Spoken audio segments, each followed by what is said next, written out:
Sumainyo ang Panginoon.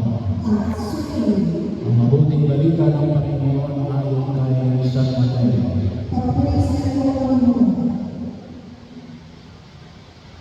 Noong panahon yun, sinabi ni Jesus sa mga tao, ang paghahari ng Diyos ay katulad ng kayamanang nakabaon sa isang bukid. Nahukay ito ng isang tao at tinabunan ulit.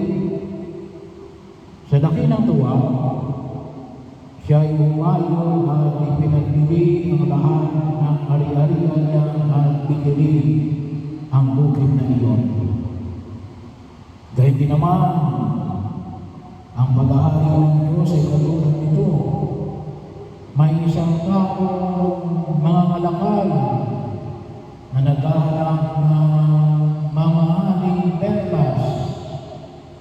Nang makakita ng isang perlas na napakahalaga, siya ay umayon at ipinagbili ang lahat ng kanyang ari-arian at binili iyon.